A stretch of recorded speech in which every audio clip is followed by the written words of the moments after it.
आइए स्टूडेंट हम मूव करते हैं क्लासिफिकेशन ऑफ डाइस, जिसमें सबसे पहले हम क्लासिफिकेशन बाय क्रोमोफोर्स को पढ़ेंगे। तो क्रोमोफोर्स के बारे में अब आपको पता है क्या चीज़ है जो कि कलर इंपार्ट करेगा। तो दो मेजर क्लासिफिकेशन है, जिसमें नेचर ऑफ क्रोमोफोर्स की बेस पे हम इसको पढ़ेंगे, जो कि हम पहले पढ़े होंगे। उसके बाद हम स्टडी करेंगे मेथड ऑफ एप्लीकेशन की, डाई जो अप्लाई करने का मेथड है उसकी बेस पे कैसे क्लासिफिकेशन की जाती हैं। तो सबसे पहले हम बात करते हैं classification of dyes by chromophores. तो स्टूडेंट उसमें सबसे पहले आता है क्रोमोफोर, आते हैं नाइट्रो और नाइट्रोसो डाइस।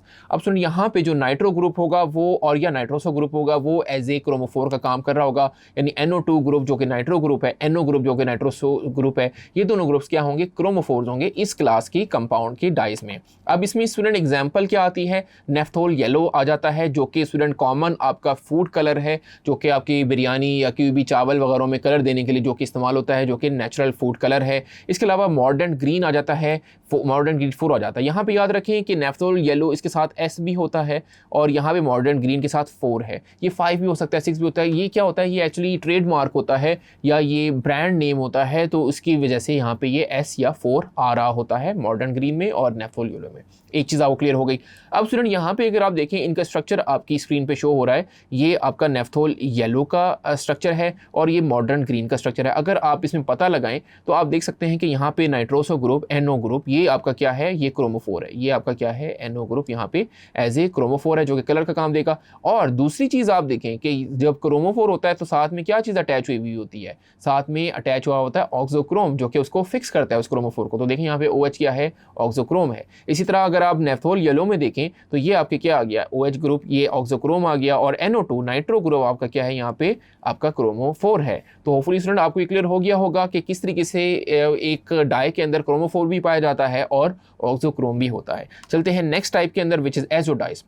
अब स्टूडेंट एजोडाइज के बारे में एक बात आप समझ लें कि 50% से ज़्यादा जो है एजोडाइज वो सिंथेटिक डाइज हैं जो कि यूज़ हो रही होती हैं, यानी मैन मेड डाइज हैं जो कि 50% से ज़्यादा हैं। इसमें एजो ग्रुप पाया जाता है और एजो ग्रुप में आप देखें एजो बॉन्ड होते हैं। ये जो N डबल बॉन्ड N है, ये असल में इसके अंदर एजो बॉन्ड है। ये यहाँ पे प्राइमरी क्रोमोफोर का काम करेगा, यानी कलर देने का काम करेगा। साथ में इसमें एक्सोक्रोम भी होंगे। अब यहाँ पे ऑक्सोक्रोम जो है वो आप देखें अमाइनो ग्रुप है, हाइड्रोक्सिल ग्रुप है, सल्फोनिक एसिड ग्रुप है। तो ये सारे क्या होंगे, ऑक्सोक्रोम होंगे। साथ में आप याद रखें कि एजोडाइज का काम क्या होता है, ये इंटेंस आपको कलर देता है, यानी बहुत ज़्यादा डार्क कलर देता है, जिसमें पैरा रेड होता है, ये डार्क कलर है, कॉन्गो रेड आता है, और बिस्मार्क ब्राउन इसके अंदर आ जाता है। बिस्मार्क ब्राउन क्या होता है स्टूडेंट, ये ब्राउन कलर का डाई है, जो कि अगर आपको कोई बूट पॉलिश करना है तो वो ब्राउन कलर की जो पॉलिश होती है उसमें बिस्मार्क ब्राउन यूज़ होता है। इसके अलावा ये वूल और कॉटन को डाई करने के लिए भी यूज़ हो रहा होता है। सो होपफुली स्टूडेंट एजोडाइज के बारे में भी सारी बातें आपको अच्छे से समझ आ गई होंगी। फिर बढ़ते हैं, हम नेक्स्ट बात करते हैं ट्राई एराइल मीथेन डाइस के बारे में बात करते हैं,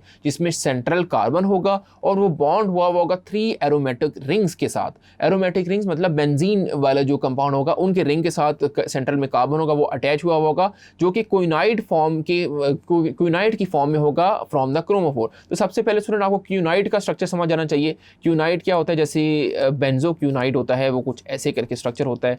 यहाँ पे ये कंपाउंड आता है, यहाँ पे डबल बॉन्ड O आ जाता है, यहाँ पे डबल बॉन्ड O आ जाता है। तो स्टूडेंट यहाँ पे ये बेंजोक्विनोन इसको हम कहते हैं, बेंजोक्विनोन। अभी जो क्यूनाइड है ये असल में डेरिवेटिव होता है क्यूनोन का, तो इसको हम कहते हैं बेंजोक्विनोन। तो आपको क्यूनाइड के बारे में समझ आ गया कि क्यूनाइड क्या होता है, ये क्यूनोन का डेरिवेटिव होता है, यानी कुछ ऐसा रिलेटेड कंपाउंड आपके पास होगा। फॉर एग्जांपल अगर हम बात कर रहे हैं सेंट्रल का ट्राई एराइल मीथेन्स डाइस की, तो उसका हम स्ट्रक्चर देख लेते हैं, जिसमें सेंट्रल में स्टूडेंट क्या होगा कि कार्बन होगा सेंटर में।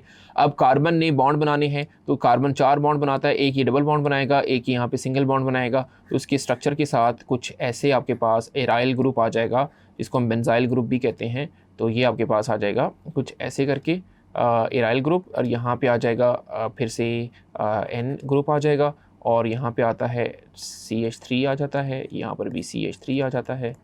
और इसकी अगर आप बॉन्ड को ज़रा करेक्ट कर लें, एक यहाँ पे बॉन्ड होगा, एक यहाँ पे बॉन्ड होगा, एक यहाँ पे बॉन्ड होगा। फिर स्टूडेंट इसके यहाँ पर भी इस तरीके से, ये तो आप जानते हैं लाइक एराइल ग्रुप जो होता है, बेंजाइल ग्रुप, C6H5 जो होता है वो यहाँ पे आ जाएगा, और उसके बाद ये इसी तरीके से यहाँ पे अटैच हुआ होता है, लाइक कुछ ऐसे करके, और यहाँ पे वंस अगेन N ग्रुप होगा, और ये यहाँ पे डबल बॉन्ड के साथ होगा, और फिर CH3 आ जाएगा, और यहाँ पर भी CH3 आ जाएगा।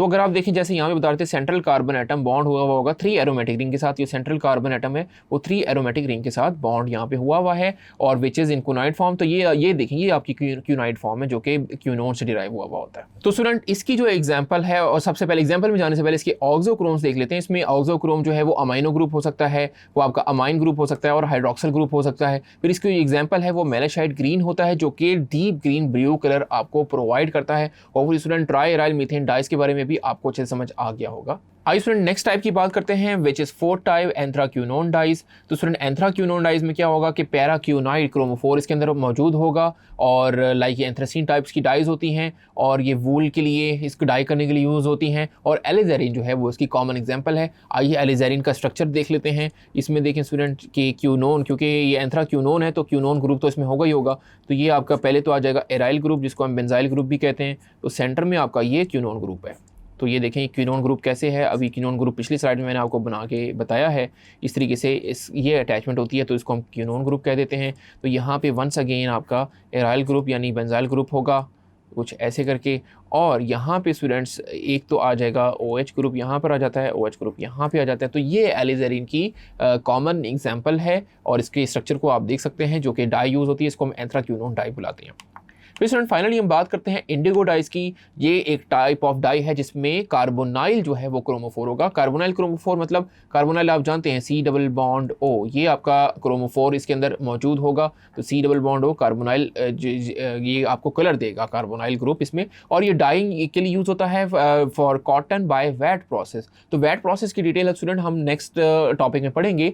वैट असल में एक टब को कहते हैं या एक बाथ को कहते हैं, कंटेनर को कहते हैं। तो उसमें जो प्रोसेस हो रहा होता है उसमें इंडिगो डाइस का प्रोसेस हम यूज़ करते हैं। और ये नॉर्मली जो आपकी डेनिम जीन्स होती हैं उनको कलर करने के लिए आपका इंडिगो डाइस यूज़ होता है और वैट प्रोसेस यूज़ होता है। होपफुली स्टूडेंट यहाँ तक आपको classification of dye by chromophore अच्छे से समझ आ गया होगा। और अब हम नेक्स्ट को पढ़ेंगे classification by application. Thank you.